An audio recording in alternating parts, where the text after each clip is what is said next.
Bapak Ibu dengar musik ya? Tadi ada musik ya? Ada nyanyi kan?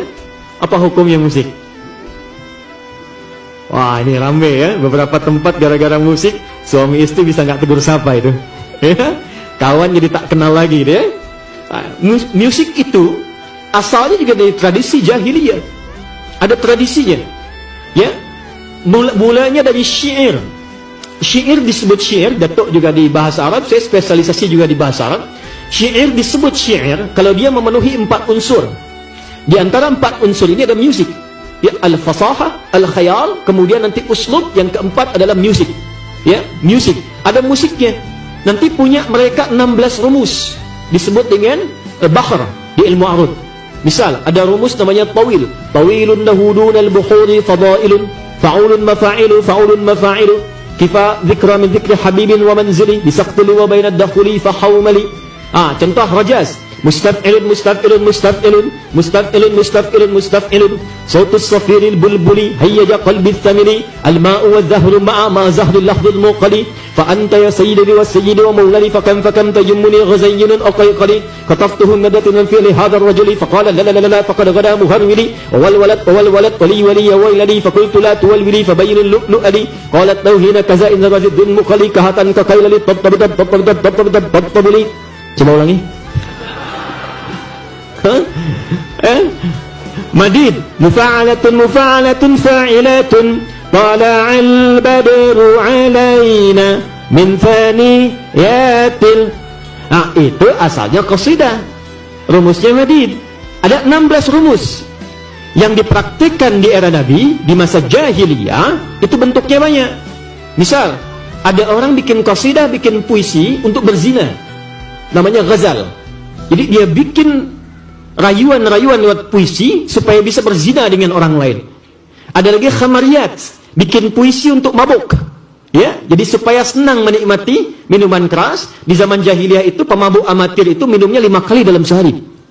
Itu yang amatir. Jadi kalau baru minum 2 kali, itu baru mulai saja coba-coba itu. Ya. Itu kalau untuk menarik dia mabuk, ada namanya khamariyat. Sehingga apa yang terjadi? Begitu mereka mabuk menggunakan syair dan bernuansa musik, maka dicela oleh Quran. Ada celaannya. Wasyu'ara'u yattabi'uhumul ghawun alam tara annahum fi kulli wadin yahimun. Hei, para penyair, pujangga, pemusik itu kebanyakan mereka tidak bermanfaat waktunya. Datang ke lembah-lembah cari inspirasi, tapi hasilnya berbuat maksiat. Maka turunlah ayat tentang para pujangga, para pemusik. Tapi sisi lain, ternyata ketika Nabi dicela dengan musik, ada orang bikin syair pakai musik, dibela oleh sahabat Nabi, namanya Hasan bin Thabit. Maka Nabi punya pemusik, punya penyair di samping Nabi yang membela Nabi.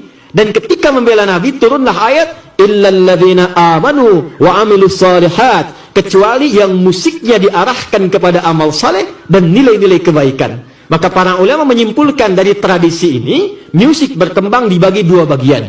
Jika ada yang berkaitan dengan nilai kebaikan, membawa syiar-syiar kemuliaan, tidak berlebihan, tidak memberikan dampak maksiat, maka diperkenankan dengan batas-batas tertentu. Tapi kalau membawa kepada hanyut sesuatu sehingga lupa dengan kebaikan, dia bisa makruh sampai dengan haram. Sehingga ada ulama menempatkan musik seperti hukum nikah. Al-musiqa ta'tarihi ahkamul khamsah.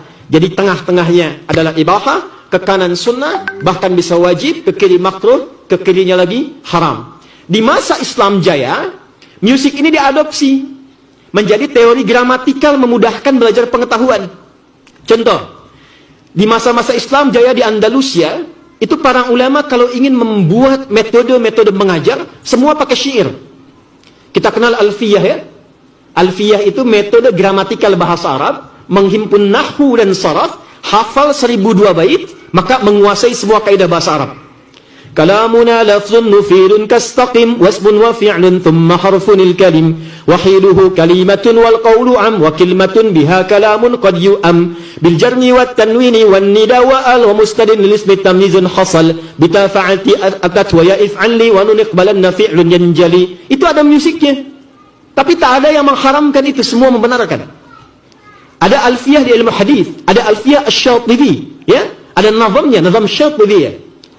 maju lagi diserap di Persia, maka muncul notasi. Dari situ muncul notasi. Dal, ro, mim, fa, sod, lam, sin, dal. Do, re, mi, fa, sol, la, si, do itu diambil dari khazanah Islam. Dal, ra, mim, fa, sod, lam, sin, dal.